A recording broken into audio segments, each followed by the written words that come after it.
Aujourd'hui on se retrouve pour une nouvelle vidéo ASMR où je vais vous raconter une histoire. C'est une lecture chuchotée en gros. Et avant ça je vais faire un petit unboxing de quelque chose que j'ai acheté aujourd'hui. Et voilà, comme vous avez pu le remarquer pour celles et ceux qui me suivent, eh bien j'ai changé de coupe de cheveux. Voilà, j'ai fait des tresses absolument magnifiques. Peut-être que c'est un bon trigger ASMR d'ailleurs. Hop. Je sais pas du tout. Oh, je crois que j'ai déniché quelque chose.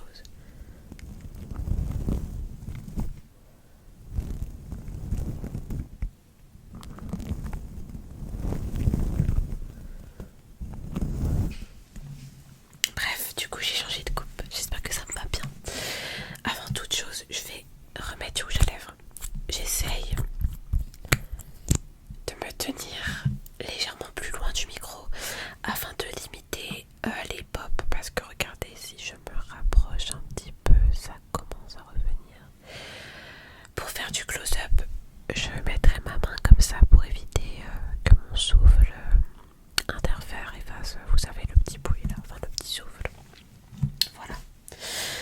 Je vais mettre un peu de rouge à lèvres, j'avais un miroir. Bon, je vais faire avec le retour caméra.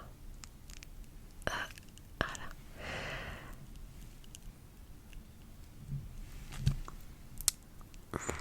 C'est pas évident.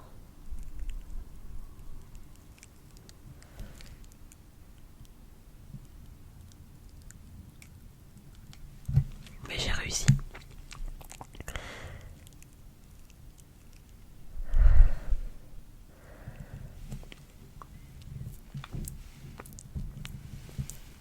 C'est un nouveau rouge à lèvres que j'ai acheté à NYX, regardez. Hop, dans l'autre sens c'est mieux. Et voilà, je l'aime bien parce que comme mon uniforme au boulot il est de couleur orange, et bah j'ai acheté un rouge à lèvres rouge histoire d'être dans le même thème. Je trouve que mon make-up manque de blush, je vais en mettre rapidement. Je suis armée de mon blush qui est aussi rose comme le micro. Je vais en mettre là comme ça. Parce que en fait là je rentre du boulot.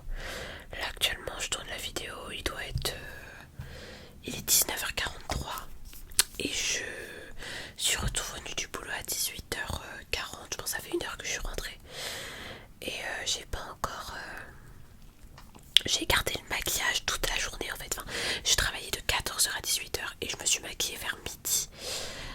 Donc le make-up il est un peu vécu. Donc je vais essayer de le rafraîchir un peu. J'ai déjà mis de la poudre, mais là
sœur, on lui a offert le même parfum.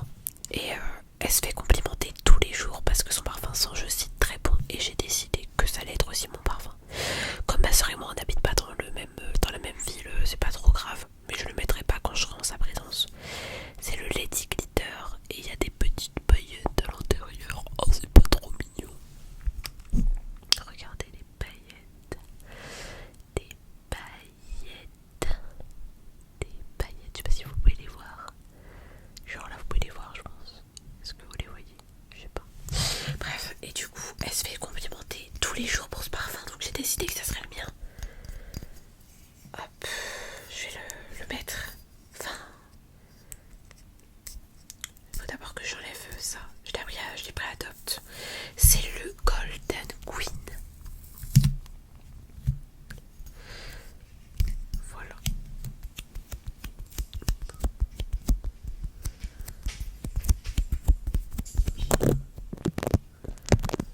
Oh, petit trigger sympa. Excusez-moi pour le bruit. Mais les gens ici, ils ouvrent leurs portes avec violence. Je sais pas si vous avez entendu, mais moi j'ai entendu. Bref, j'arrête mes bêtises et on va mettre un peu de parfum. Je sais. Ah, ils sont bons. Et il y a des paillettes dedans. Waouh! Trop beau. Hop, j'en mets.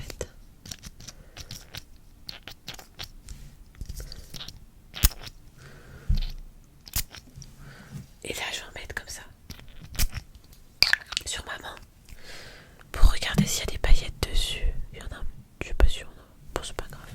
Bref, une lecture chuchotée aujourd'hui, c'est le thème. Mais j'avais envie de partager ce moment avec vous. J'ai des petites boucles d'oreilles toutes mignonnes. Voilà. On va s'allumer une bougie. En espérant que cette fois-ci, la bougie collabore. Parce que lors de la première vidéo, elle n'avait pas collaboré. La voici. La voilà. La petite bougie. Enfin, la grosse bougie. Hop, voyons voir.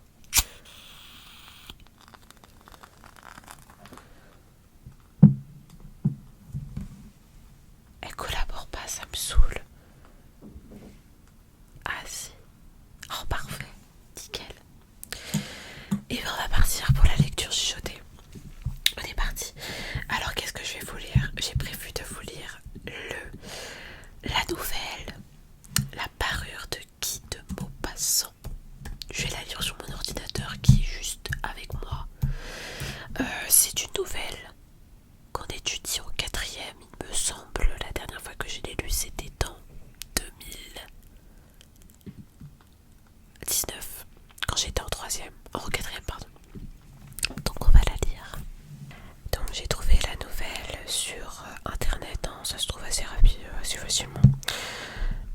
Donc on est parti pour la lecture de Guy de Maupassant. La parure de Guy de Maupassant, nouvelle parue dans le Gaulois le 17 février 1884. Je commence. C'était une de ces jolies filles. Ah oui, la bougie fait beaucoup de bruit. C'était une de ces jolies et charmantes filles, nées comme par erreur du destin dans une famille d'employés. Elle n'avait pas de dot, pas d'espérance, aucun moyen d'être connue, comprise, aimée, épousée par un homme riche et distingué. Et elle se laissa marier avec un petit commis du ministère de l'instruction publique. Elle fut simple, ne pouvant être parée, mais malheureusement comme une déclassée, car les femmes n'ont point de caste ni de race, leur beauté, leur grâce et leur charme, leur servant de naissance et de famille, leur finesse native, leur instinct d'élégance, leur souplesse d'esprit sont leur seule hiérarchie et font des filles du peuple les égales des plus grandes dames. Elle souffrait sans cesse, se sentant née pour toutes les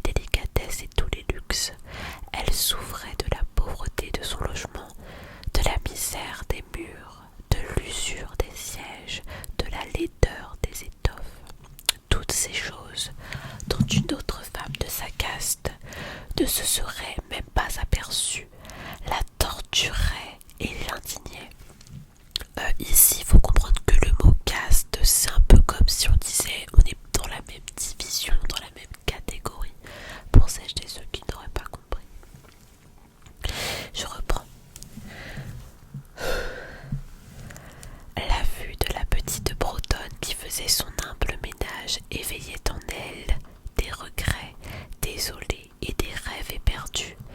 Elle songeait aux antichambres muettes, capitonnées avec des tentures orientales, éclairées par de hautes torchères de bronze et aux deux grands valets en culottes courtes qui dorment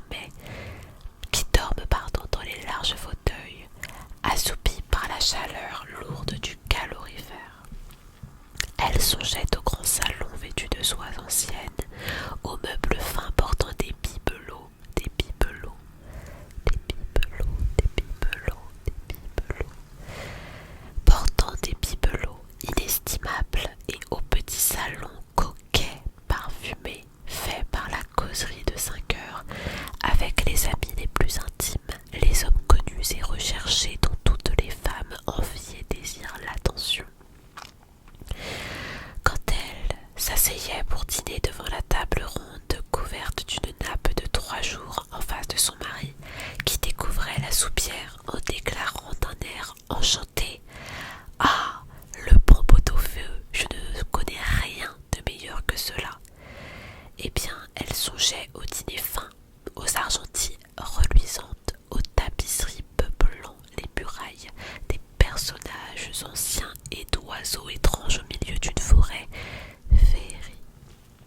Elle songeait aux plats exquis, servis en des vaisselles merveilleuses, aux galanteries chuchotées et aux écouter avec un sourire de sphinx, tout en mangeant la chair rose d'une truite ou des ailes de gélinote. Elle n'avait pas de toilette, pas de bijoux, rien, et elle n'aimait que cela. Elle se sentait faite pour cela. Elle eut tant désiré plaire, être enviée, être séduisante et recherchée. Elle avait une amie riche, une camarade de couvent qu'elle ne voulait plus aller voir, tant elle souffrait en revenant, et elle pleurait pendant des jours entiers de chagrin, de regret, de désespoir et de détresse.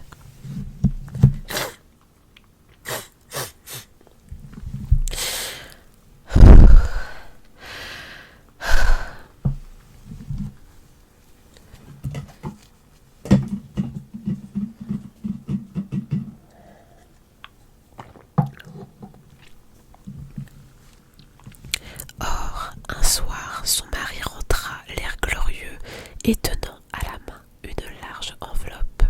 « Tiens, dit-il, voici quelque chose pour toi. » Elle déchira vivement le papier et en tira une carte imprimée qui portait ces mots: « Le ministre de l'Instruction publique et Madame Georges Rampeneau prient Monsieur et Madame Loiset de leur faire honneur de venir passer la soirée à l'hôtel du ministère le lundi 18 janvier. » Au lieu d'être ravie, comme l'espérait son mari, elle jeta avec dépit l'invitation sur la table, murmurant: « Que veux-tu que je fasse de cela? Mais ma chérie, je pensais que tu serais contente, tu ne sors jamais, et c'est une occasion, cela une belle. J'ai eu une peine infinie à l'obtenir. Tout le monde en veut, c'est très recherché et on n'en donne pas beaucoup aux employés. Tu verras là tout le monde officiel. » Elle le regardait d'un air irrité et elle déclara avec impatience: « Que veux-tu que je me mette sur le dos pour aller là-bas? » Il n'y avait pas songé, il balbutia: « Mais la robe avec laquelle tu vas au théâtre, elle me semble très bien à moi. » Il se tut, stupéfait, éperdu, en voyant que sa femme pleurait. 2 grosses larmes descendaient lentement des coins des yeux vers les coins de la bouche. Il bégaya: « Mais qu'as-tu ?» Mais par un effort violent, elle avait dompté sa peine et elle répondit d'une voix calme en essuyant ses joues humides: « Rien, seulement je n'ai pas de toilette et par conséquent je ne peux pas aller à cette fête. Donne ta carte à quelques collègues dont la femme sera mieux nippée que moi. » Il était désolé et il reprit: « Voyons, Mathilde, combien cela coûterait une toilette convenable qui pourrait te servir encore en d'autres occasions, quelque chose de très simple. » Elle réfléchit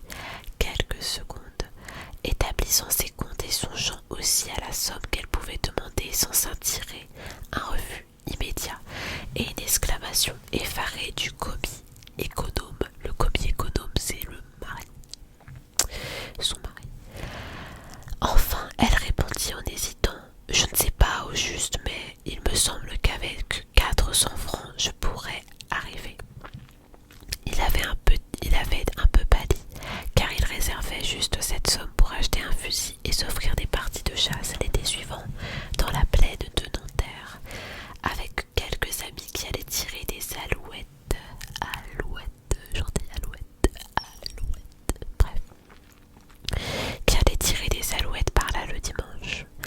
Il dit cependant, soit je te donne 400 francs, mais tâche d'avoir une belle robe.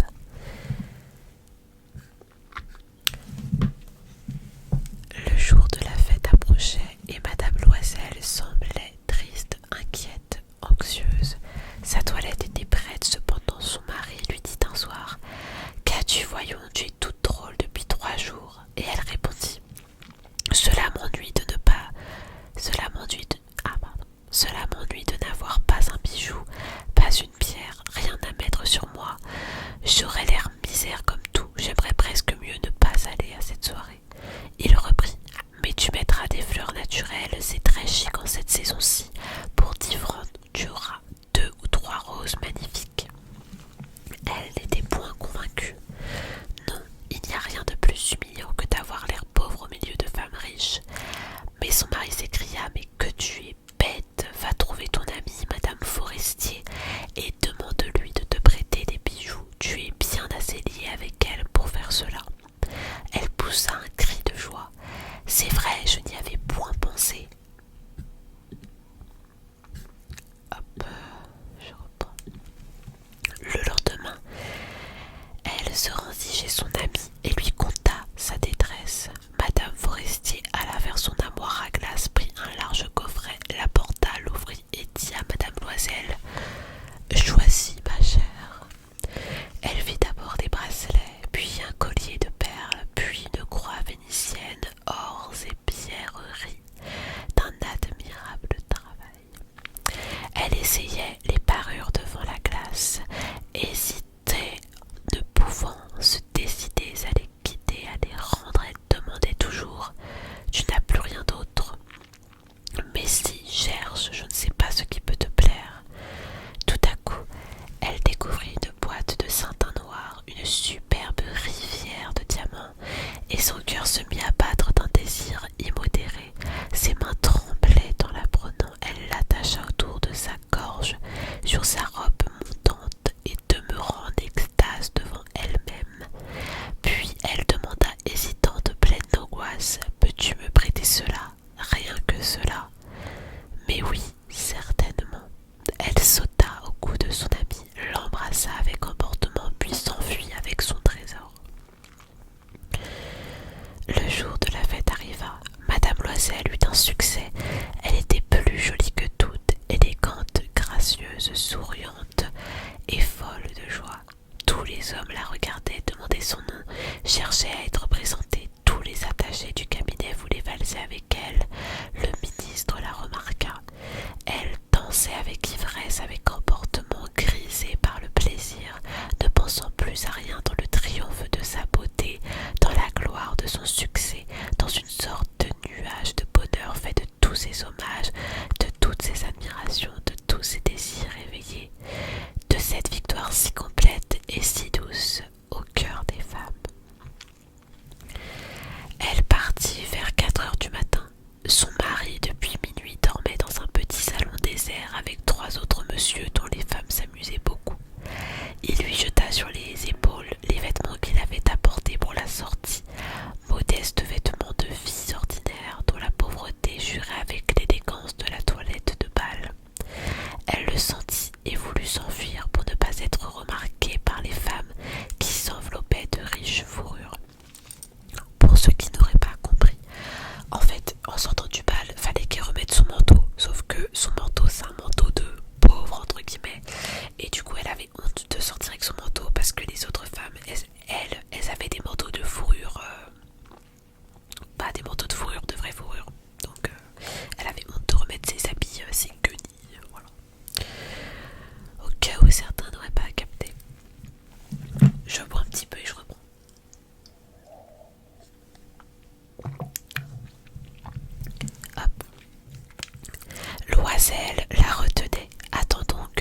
c'est un taxi de l'époque, un taxi mais avec cheval quoi, c'est un carrosse qui fait taxi.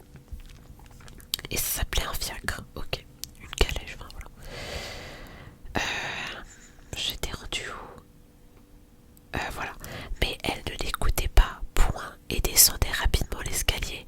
Lorsqu'ils furent dans la rue, ils ne trouvèrent pas de voiture, et ils se mirent à chercher, criant après les cochers qu'ils voyaient passer de loin. Ils descendaient vers la Seine, désespérés, grelottant. Enfin, ils trouvèrent sur le quai un de ces vieux coupés d'octambules qu'on ne voit dans Paris que la nuit venue, comme s'ils eussent été honteux de leur misère pendant le jour. Il les ramena jusqu'à leur porte, rue des Martyrs, et ils remontèrent tristement chez eux. C'était fini pour elle, et il songeait, lui qui lui faudrait être au ministère à 10 heures. Elle ôta les vêtements dont elle s'était enveloppée les épaules devant la glace, afin de se voir encore une fois dans sa gloire, mais soudain elle poussa un cri. Elle n'avait plus sa rivière autour du cou, la fameuse rivière de diamants que sa copine lui avait prêtée. En gros le collier quoi. Son mari à moitié dévêtu déjà demanda « Qu'est-ce que tu as ?» Elle se tourna vers lui affolée. Je n'ai plus la rivière de Madame Forestier. » Il se dressa éperdu. Quoi? Comment? Mais ce n'est pas possible. Et ils cherchèrent dans les plis de la robe, dans les plis du manteau, dans les poches. Partout, ils ne la trouvèrent point.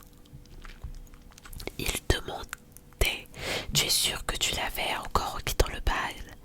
Oui, je l'ai touchée dans le vestibule du ministère. Mais si tu l'avais perdue dans la rue, nous l'aurions entendue tomber.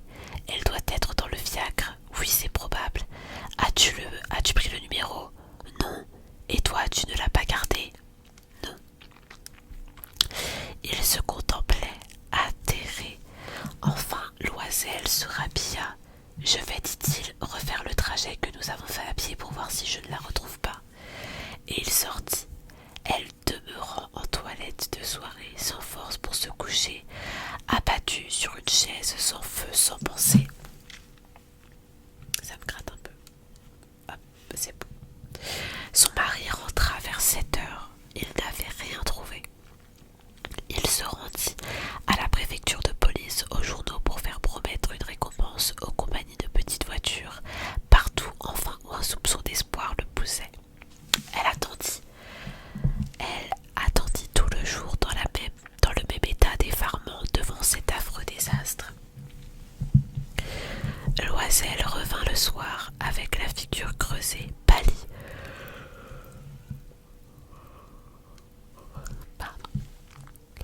Il n'avait rien découvert.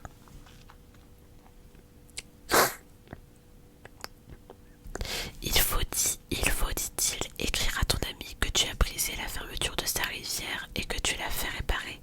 Cela nous donnera le temps de nous retourner.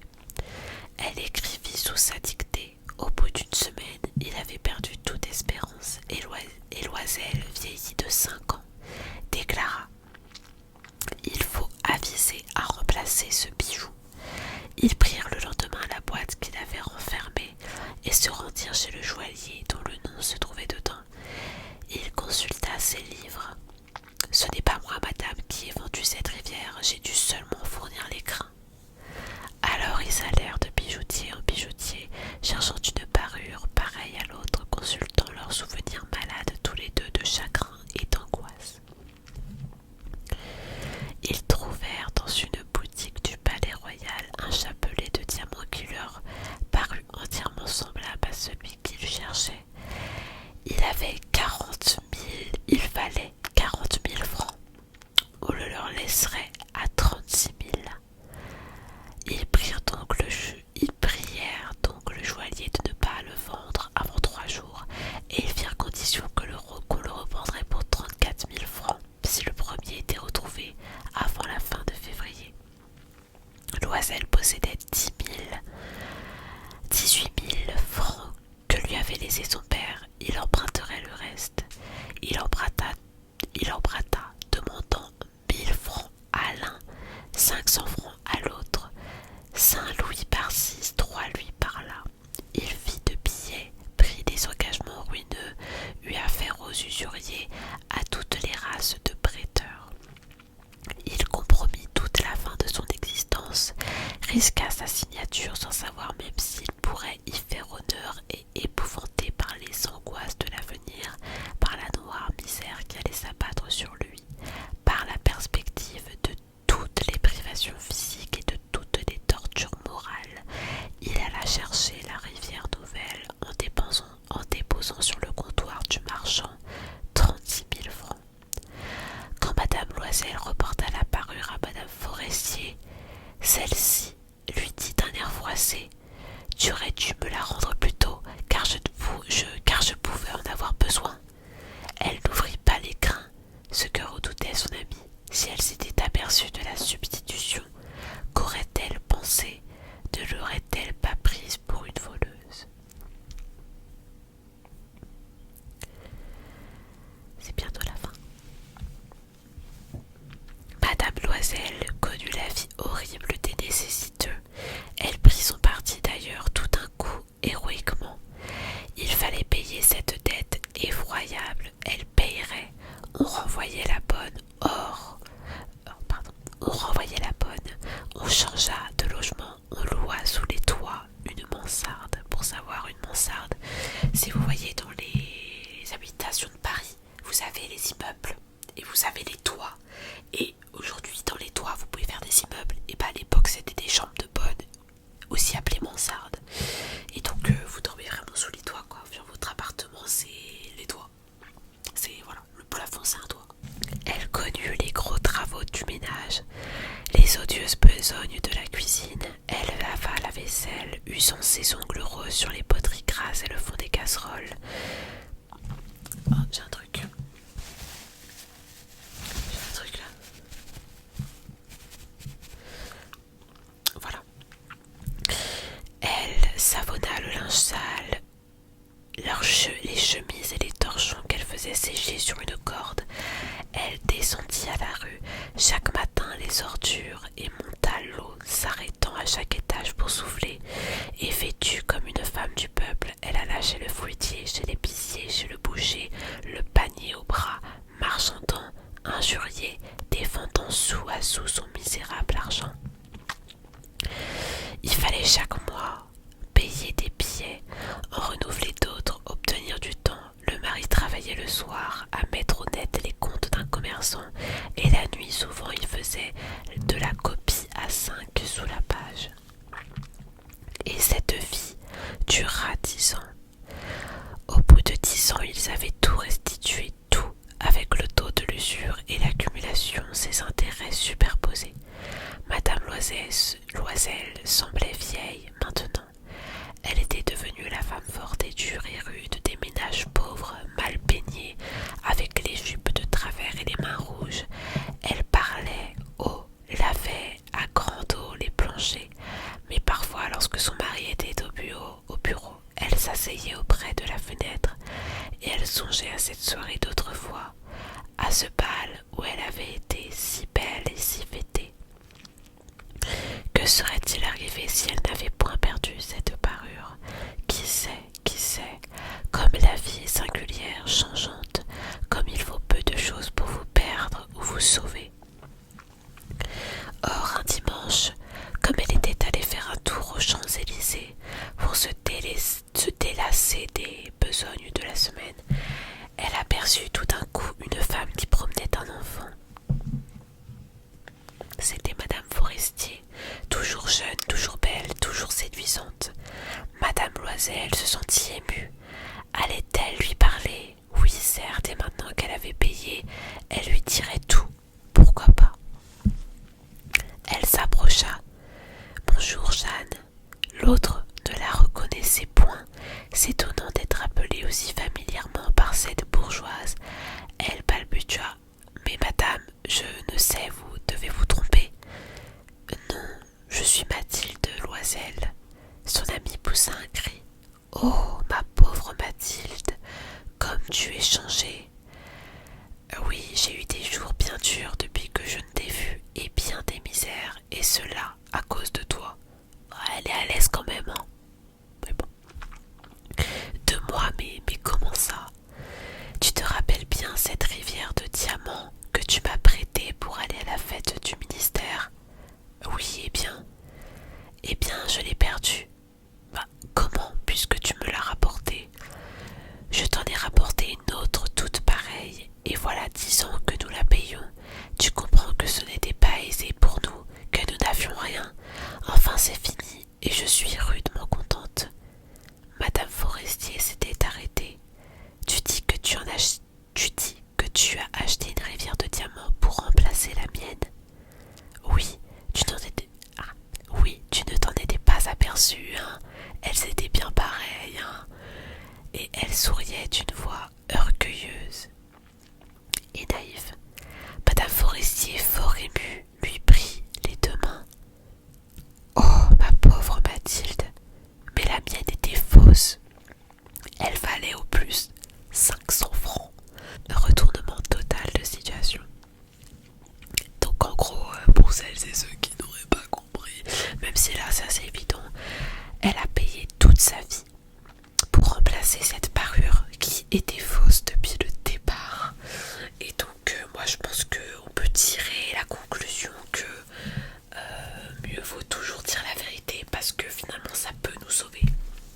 Je vais éteindre la bougie. Voilà.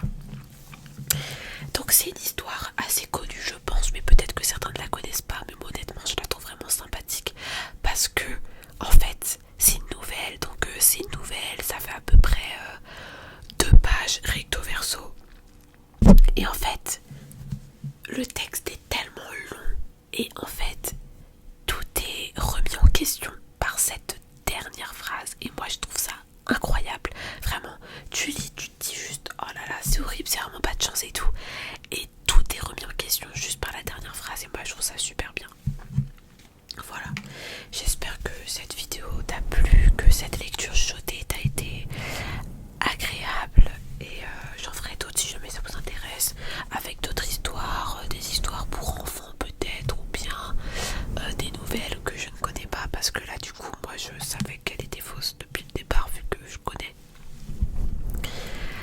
Mais voilà, donc si jamais ça vous intéresse, je ferai d'autres lectures. L'intérêt au moins des nouvelles, c'est qu'il n'y a pas besoin de faire plusieurs parties, parce que malheureusement lorsqu'on décide de lire en SMR un livre assez long, bah on doit faire des parties, c'est évident, faut fractionner. Sauf que c'est un peu chiant parce que du coup bah entre les épisodes, la partie 1 et la